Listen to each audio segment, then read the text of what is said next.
क्यों सिर्फ 13 साल की उम्र में एक बालक ने अचानक घर छोड़कर सन्यास का कठोर मार्ग चुन लिया? कैसे काशी में एक संत ने रासलीला के मधुर रस से उन्हें सीधे वृंदावन की ओर मोड़ दिया?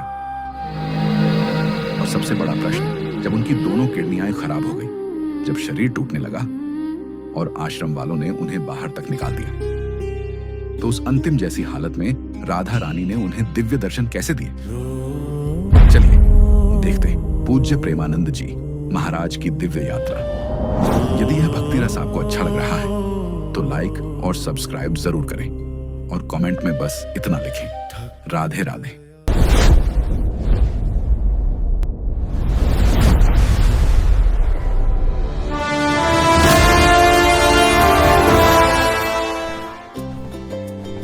साल था 1969। उत्तर प्रदेश के कानपुर के पास एक छोटा सा गांव अखरी।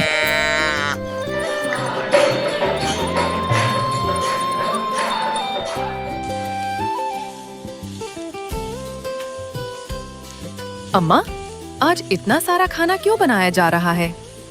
बेटा, आज हवा में कुछ पवित्रता है, जैसे भगवान कोई संदेश दे रहे हों।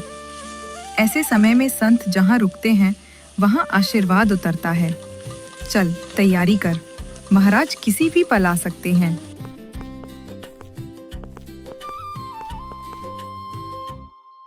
महाराज पधारिए, हमारा घर पवित्र हुआ।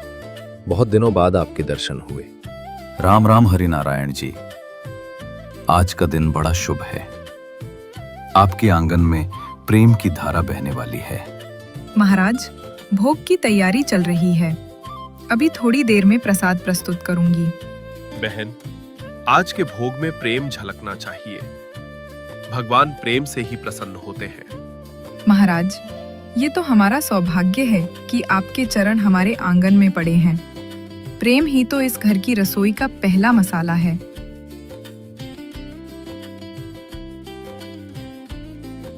दोपहर के 2 पहर बीत गए। संतों ने प्रसाद ग्रहण किया। सांझ उतर रही थी। पीपल के नीचे भजन गूंज रहा था, हरे कृष्ण हरे राम हरे कृष्ण।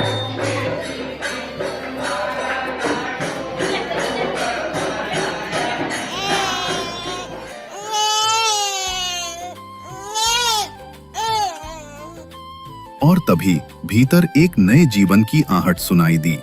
हरिनारायण जी, आपके घर में एक अद्भुत आत्मा आई है।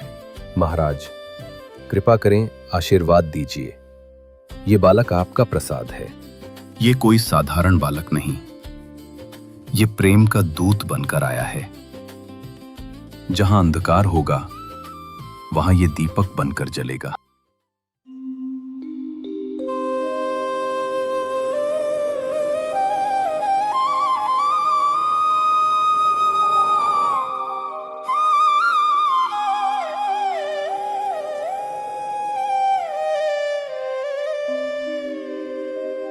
ॐ नमः शिवाय, ॐ नमः शिवाय।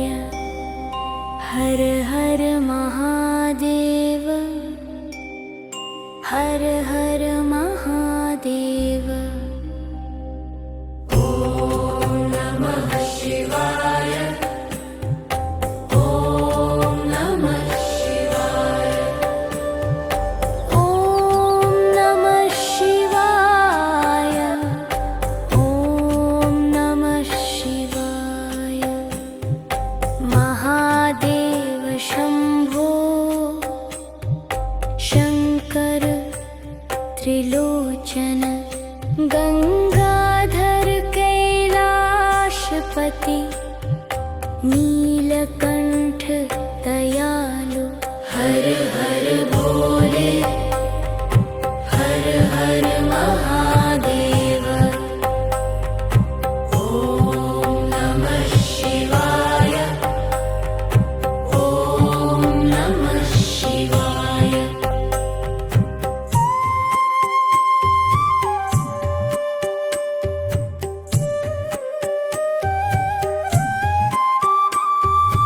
ॐ त्र्यम्बकं यजामहे सुगन्धिं पुष्टिवर्धनम् उर्वारुकमिव बन्धनान् मृत्योर्मुक्ष्यमामृतात्। हर हर महादेव, हर हर महादेव। ॐ नमः शिवाय, ॐ नमः शिवाय। हर हर हर हर महादेव, नमः शिवाय, नमः शिवाय। ॐ नमः शिवाय, ॐ नमः शिवाय। ॐ नीलकण्ठाय नमः, ॐ कालभैरवाय नमः, ॐ ईशानाय नमः, ॐ सर्वेश्वराय नमः। ॐ नमः शिवाय, ॐ नमः शिवाय।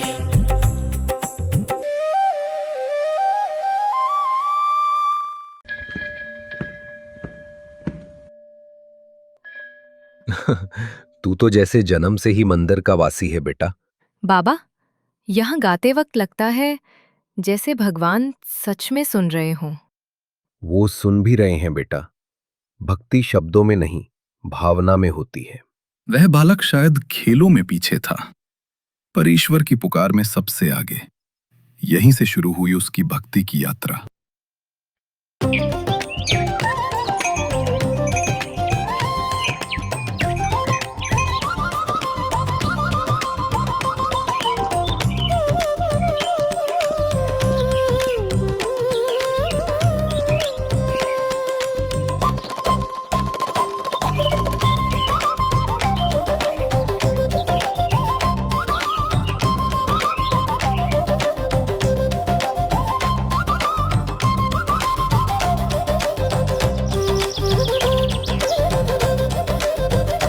भक्तगणों, सुनो, ये देह नश्वर है।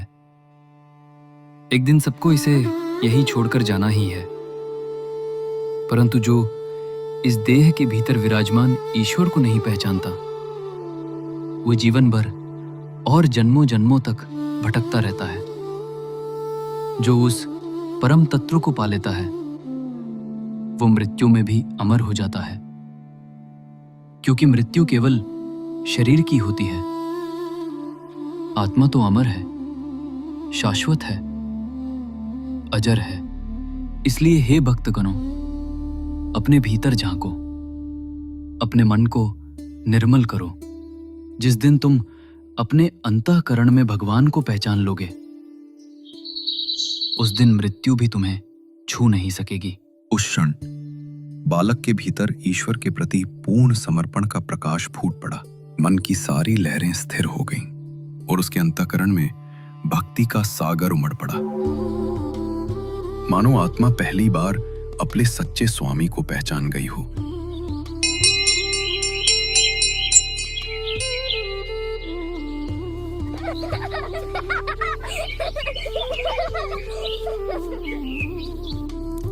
माँ, आज मैंने सुना कि एक दिन सबको जाना होता है, तो क्यों ना ऐसे जिएं कि जब जाएं तो सीधे भगवान के पास पहुंच जाएं। हाँ बेटा, सबको जाना है, पर भगवान तक पहुंचने के लिए भक्ति और समर्पण चाहिए। माँ, इसलिए मैं घर छोड़कर सन्यासी बनना चाहता हूँ। बस प्रभु की खोज में निकलना चाहता हूँ। साधु? पर अभी तू बच्चा है। अभी रोटी खा ले बेटा, फिर सो जा। कल तक ये सब बातें भूल जाएगा।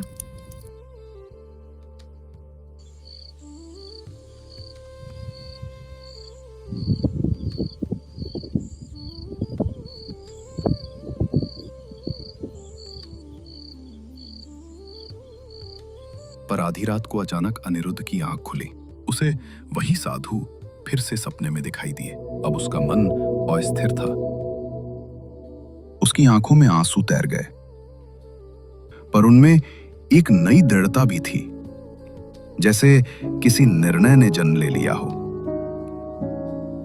अनिरुद्ध आगे बढ़ा, धीरे से माता पिता के चरणों में झुककर प्रणाम किया, फिर दरवाजे तक पहुंचा। एक बार मुड़कर घर को देखा, जैसे सारी स्मृतियां एक नजर में समेट लेना चाहता हो। फिर वो तुलसी के चौरे के पास गया, दोनों हाथ जोड़कर सिर झुकाया और मन ही मन बोला, प्रभु, अब मैं आपकी खोज में निकल रहा हूं। वो एक गहरी सांस लेता है, आकाश की ओर देखता है, जहां चांदनी गंगा की तरह बह रही है, और फिर बिना किसी संकोच के कदम आगे बढ़ा देता है। 13 वर्ष का बालक अनिरुद्ध घर छोड़ चुका था। मन में बस एक ही पुकार थी, भगवत प्राप्ति की, और वो पुकार अब उसे अनजाने मार्गों पर एक दिव्य यात्रा की ओर ले जा रही थी। रात की ठंड अभी बाकी थी, कदम थक चुके थे, पर मन शांत था। सूरज उगता है और उसके साथ भूख भी। घर में तो इस वक्त बाल भोग लग गया होगा, पर अब जो मिलेगा वही भगवान का प्रसाद होगा। दोपहर ढलने लगी, शरीर कमजोर, पर मन अब भी अडिग। नहीं, अब लौटना नहीं। यही स्वर भीतर से उठता है, अब जो भी हो, मुझे भगवान तक पहुंचना है, चाहे इस शरीर को कष्ट ही क्यों न सहना पड़े। थोड़ी ही दूरी पर एक प्राचीन मंदिर नजर आया। अनिरुद्ध ने वहीं एक पेड़ के नीचे बैठकर विश्राम लिया। बेटा, यहां सूरदास बाबा रहते हैं। आज आश्रम में नहीं दिखे। तुमने देखा क्या उन्हें?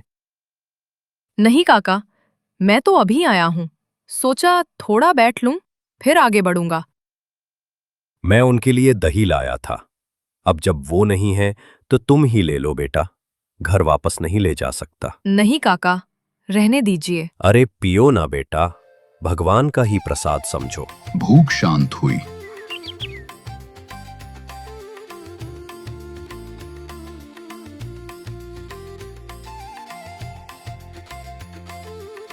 अब मुझे कोई भय नहीं है प्रभु। अब आप ही मेरी माता हैं, आप ही मेरे पिता।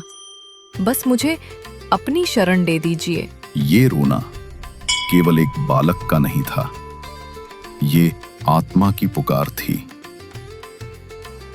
और फिर वही बालक पैदल पैदल निकल पड़ा काशी की ओर। कई दिन बीत चुके थे। 13 वर्ष का वो बालक अनिरुद्ध अब काशी पहुंच चुका था। हर सुबह वो गंगा में स्नान करता, फिर मंदिरों के आंगनों में भजन गाता और दिन भर भगवान की झांकियों में खोया रहता। भक्ति उसकी सांस बन गई थी और भटकना उसका साधन। पर इधर उसके घर में बेचैनी बढ़ने लगी। माता की आंखों में चिंता, पिता के मन में व्याकुलता। जब उन्हें पता चला कि अनिरुद्ध काशी में है, तो पिता बिना एक क्षण गंवाए अपने बेटे को वापस लाने के लिए उस पवित्र नगरी की ओर निकल पड़े।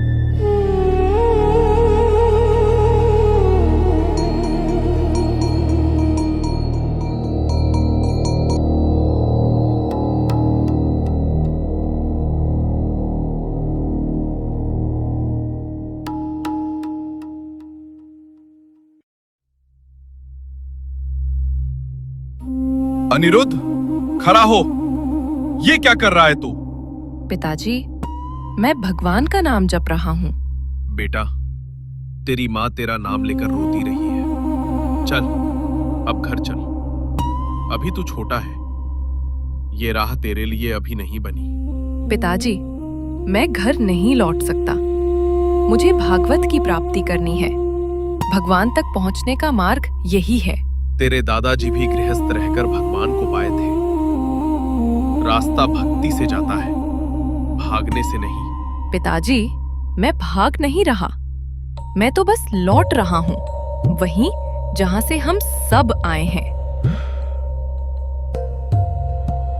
जा बेटा, अब निकला है तो याद रखना, सत्य तेरी रोशनी हो, और प्रेम तेरी राह। और याद रखना बेटा, कभी किसी का विश्वास मत तोड़ना और कभी किसी माता बहन पर गलत नजर मत डालना। तेरा आचरण ही तेरी पहचान होगा, उसे कलंक मत बनने देना।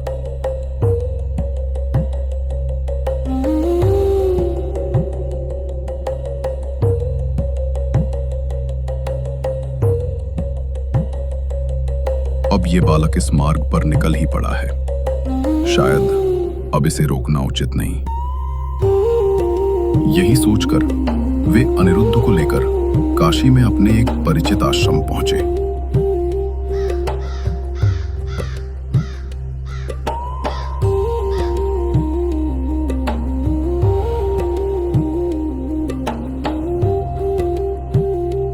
जहां एक वृद्ध संत निवास करते थे।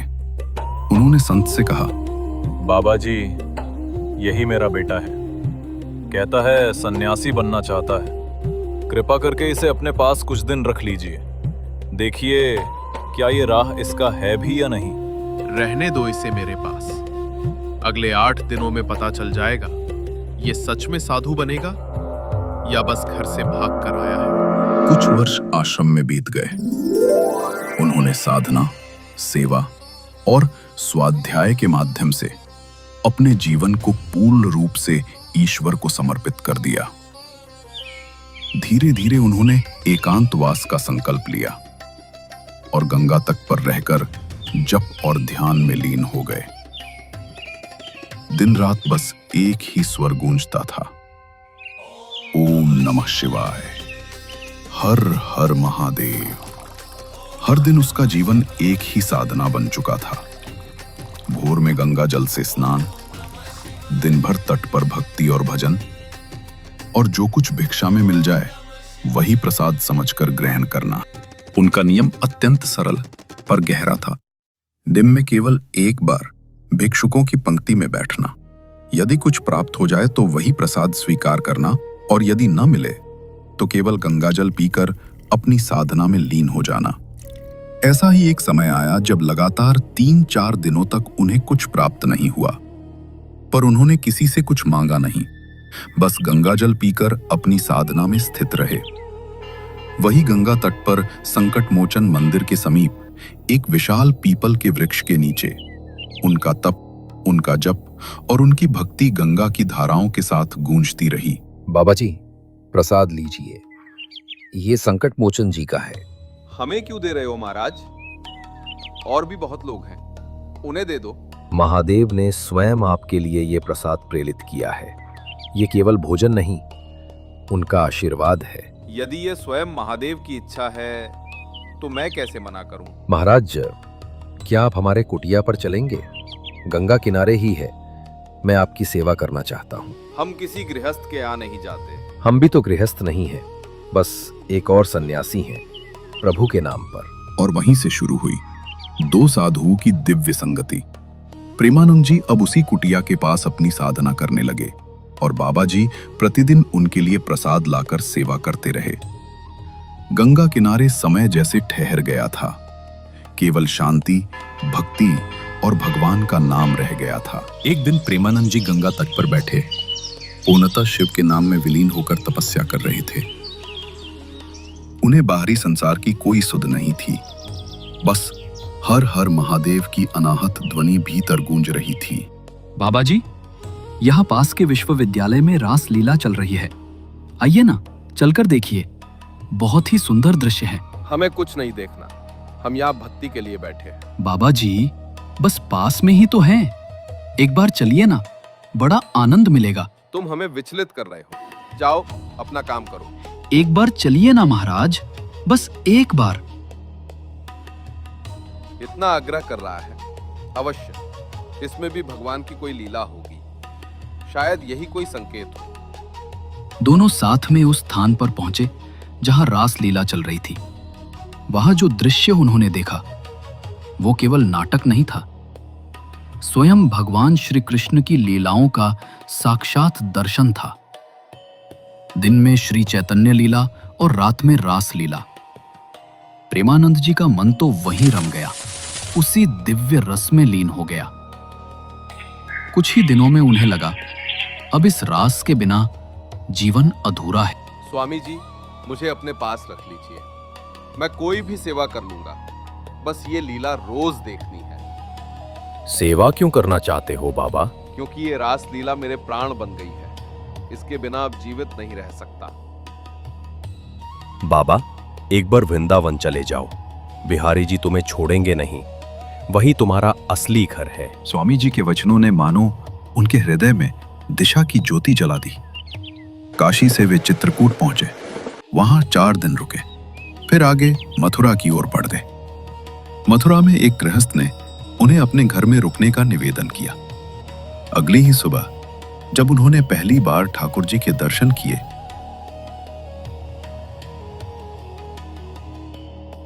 तो उनकी आंखों से अपने आप आंसू झरने लगे। बेटा, ये सब मत दो, मुझे कुछ नहीं चाहिए। मेरा धन तो बस प्रभु का नाम है। बाबा जी, आप महान साधक हैं। मैं आपके लिए क्या कर सकता हूँ? कोई सेवा बताइए। मुझे कुछ नहीं चाहिए। महाराज, हमें आपकी सेवा करने का अवसर दीजिए। मुझे केवल एक ही काम है बेटा, मुझे वृंदावन पहुंचना है। वृंदावन? महाराज, वृंदावन में कहाँ ले चलूं आपको? रामन रेती। जब उन्होंने रामन रेती की परिक्रमा देखी तो उनका हृदय प्रसन्न हो उठा। उन्हें लगा अब यही उनका सच्चा तीर्थ है, यही उनका वृंदावन है। कुछ वर्ष तक प्रेमानंद जी वृंदावन में रहे। उनकी दिनचर्या एकांत साधना, नाम जप और ठाकुर जी के चरणों में भक्ति में ही बीतती थी।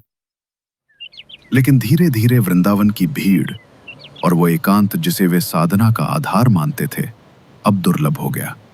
वे उस छोटे से आश्रम में एकदम सरल जीवन बिताते थे। दिन रात नाम जप, भजन और ठाकुर जी का ध्यान। पर धीरे धीरे शरीर उनका साथ छोड़ने लगा।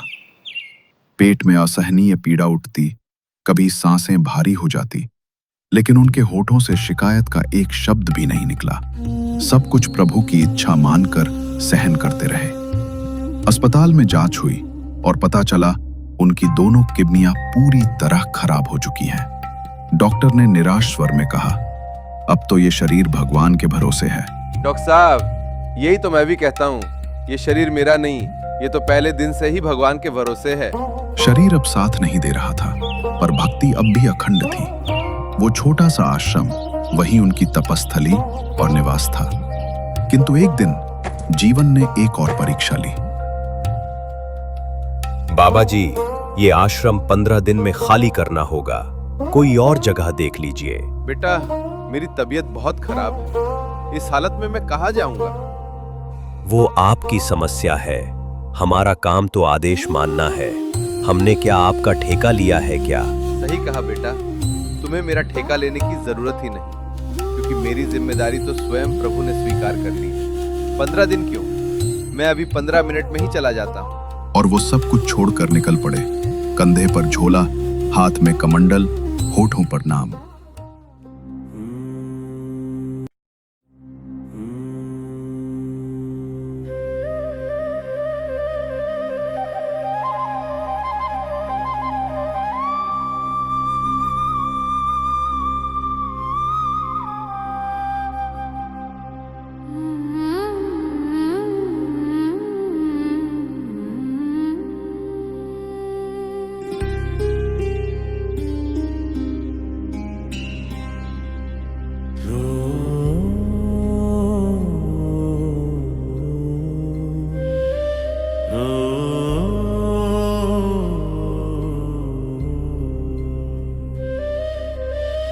थक गया तन, मन भी टूटा, कहीं ठौर नहीं ना कोई छाया। वृंदावन की रज में लेटा, बस मान हृदय पर शुभ बहाया। यही तो राधा रानी की नगरी है, जहाँ हर पीड़ा भी प्रेम बनती है। अगर रहना है लिखा भाग्य में मेरे, तो ये व्रज भूमि ही मेरी शरण है। सोचा लौट चलूं अब काशी, जहाँ शांति की छाया मिले। पर मन बोला क्या भूले प्रभु, यहाँ भी तो राधा रानी बसे। राधे राधे राधे श्याम, राधे राधे श्री राम। जय गो बाबा, जय गो बाबा, जय गो बाबा, जय गो बाबा। राधे राधे राधे श्याम, राधे राधे श्री राम। जय गो बाबा, जय गो बाबा, जय गो बाबा। राधे राधे राधे श्याम, राधे राधे श्री राधे नाम। वत्स जो रज में भी प्रेम देखे, वही तो मेरा भक्त सच्चा है। मत छोड़ो यह भूमि व्रज की, यह धूल ही मोक्ष का साचा है। माँ, यही तो तेरी नगरी है। तो राधा रानी की नगरी है, जहाँ हर श्वास में राधा का नाम है। राधा राधा जपते जपते बीती रे उमरिया, अब तो बस तेरा ही धाम है। जो खो गया था वही पा लिया, तेरे प्रेम में ही संसार मिला। यही तो राधा रानी की नगरी है, जहाँ आंसू भी आरती बनती है। बाबा जी, यहाँ टीले पे क्यों सोए हैं? ठंड भी बहुत है। अब मेरे पास ठहरने की कोई जगह नहीं है, बस भगवत कृपा से यही विश्राम कर लेता हूँ। बाबा जी, चलिए हमारे आश्रम में, वहीं एक छोटी सी कुटिया खाली है। आपको वहाँ आराम ही मिलेगा और शांति भी। महाराज, एक बात पूछूं, यहाँ कहीं कोई लाडली रहती है क्या? बाबा जी, यहाँ तो विरक्त साधु ही रहते हैं, जो केवल श्री मदन मोहन की सेवा में स्थित हैं। यहाँ कोई लाडली नहीं रहती प्रभु। उस क्षण उनके हृदय में वही स्वप्न फिर से चमक उठा, मानो भीतर कोई कह रहा हो, क्या ये वही संकेत है, वही कृपा जो राधा रानी ने दी? वे हल्की मुस्कान के साथ उठ खड़े हुए, जैसे प्रभु ने आगे बढ़ने का मार्ग स्वयं खोल दिया हो। अगली सुबह वे फिर परिक्रमा के लिए निकले, जैसे हर दिन निकलते थे, पर उस दिन कुछ अलग था।